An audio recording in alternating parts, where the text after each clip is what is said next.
Any social media account that has my name on it, it's a dictatorship.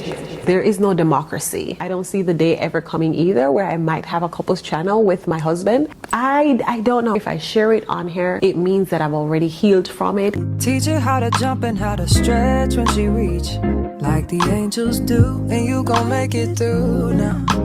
Tell about the healer, greater is the one within, and call him as the leader. How do you handle people with high expectations who require too much from adult friendships? That one is so tricky for me because I don't think I do. I think where I'm at in my life is my friends and I, we understand each other. I have friends that I talk to very often. I have one friend that I talk to almost every day unless, there's something happening. And I have friends that we talk every week. And I also have a friend that sometimes we don't talk for 2 months, but then we get on the phone and we're doing a catch-up session, just yapping away. I like the fact that with my friendships, we understand each other. They know that there's a time when I go, like they like to say, in my shell, or I go ghost, and they respect that. They give me grace to know that she's dealing with something or she's trying to be still, and they don't hold me to any high expectations. I like that. I appreciate that. I do not handle those people who have such high expectations because we're adults. Life is happening. Life is lifing, especially if you're married, if you have children, if you have a demanding job. It's hard for people to stay in contact every day. And then there are also people who expect you to just be showing up all the time. Meanwhile, at the time when they're expecting you, you're going through something. You're trying to work through your own insecurities, through your own pains, your own traumas. And for you to ask me to show up in just one capacity all the time, I can't handle that. So I'm probably not the best person to ask, because if I feel like you cannot accept me in all my expressions, I'm going to have a day when I want to yap for 2 hours and we're going to talk about our kids and talk about life and what's going on with this. And then there's going to be another time when I want to just send you a message and say, hey girl, I hope you're well. You crossed my mind and I love you. And that's it. That's me still showing up, still showing you love. How do you stay close to God regardless of what's happening around you? If we're being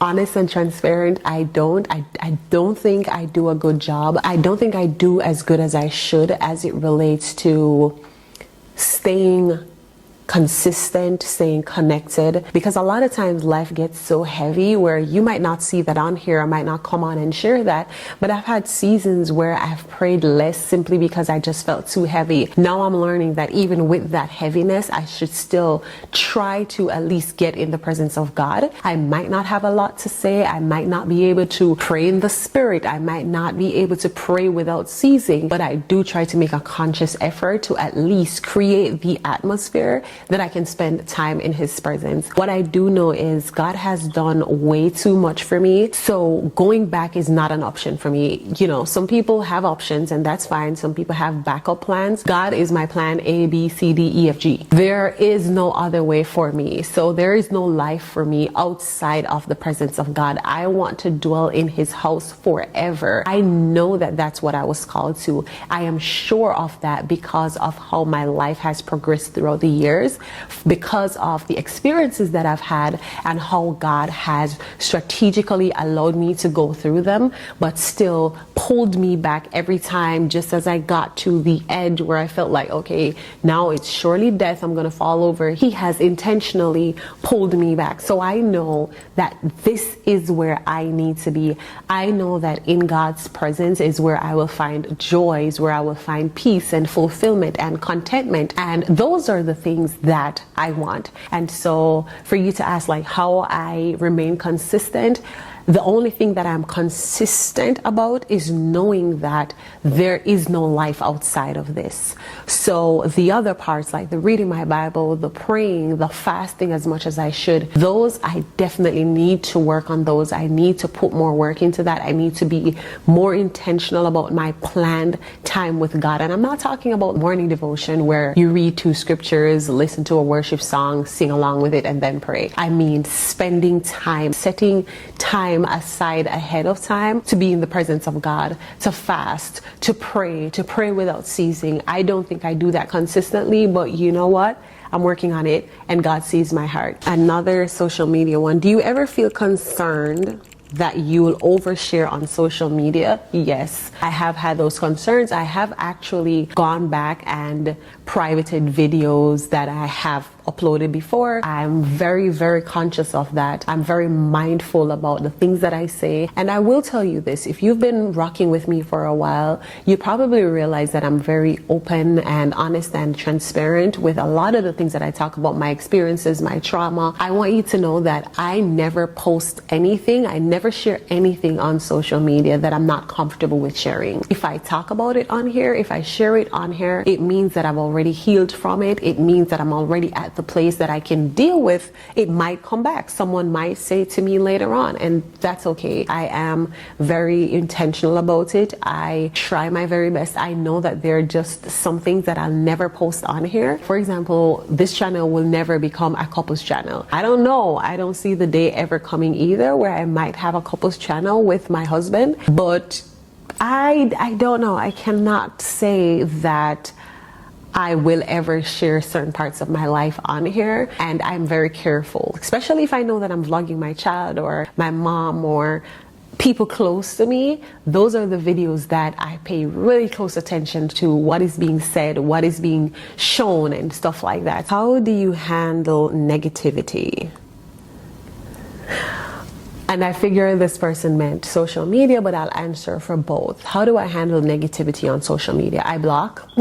I delete comments. I refuse to let people suck me into their darkness. I just know that a lot of people, their existence is just dark and it's gloomy, and so they will always look for ways to dim light. Light illuminates, but at the same time, depending on how big that darkness is, you can light a candle and it really doesn't have much of an impact. I've learned that you can do something that you will think that you're doing the best thing, you are doing charity work, you're volunteering, whatever, and there will always be someone who has something negative to say about that. People believe that they have a right. They feel like they are allowed to say what they want to say and no one can stop me from saying how I feel.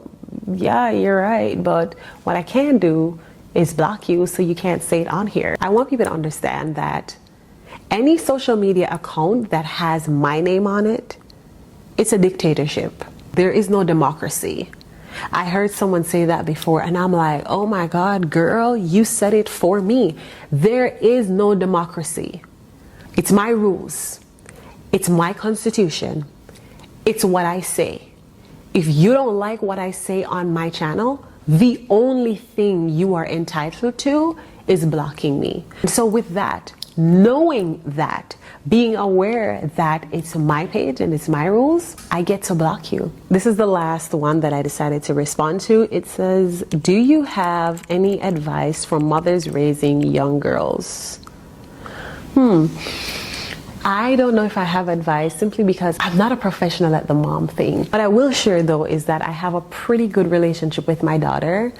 She is my little friend, and I know we say your kids shouldn't be your friend. Well, I have found a balance where I am mom with the strictness.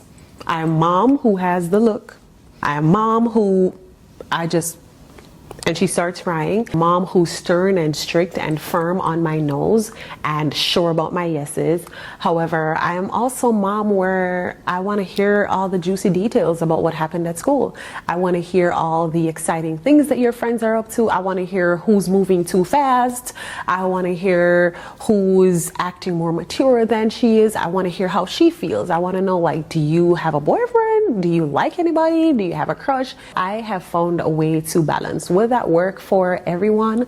Maybe not. I think it's very much dependent on the child that you have. Maybe not necessarily be friends because of the obvious boundaries, but the safety that she can come to me and say, Mom, you know, I want to know what age can I have a boyfriend. That to me means everything, because she doesn't feel like she has to pretend to be something that she's not. She doesn't have to hide how she truly feels. And I know that there are things that she might not feel comfortable to share because, again, I am still dragon mom. Okay, you might not see it, but yes, I'm still her. Try to find a balance so your kids can respect you and know who you are, but they can still trust you and feel safe to come to you, where you do not compromise on discipline, but you still make room for them to come to you. I have to learn how she is, how she responds to things, how she handles things. A lot of parents would do well figuring out who your child is, not who your coworker's child is or what they're doing, what they enjoy doing, but who is your child. Another thing that I would say I know to be very, very important is your presence.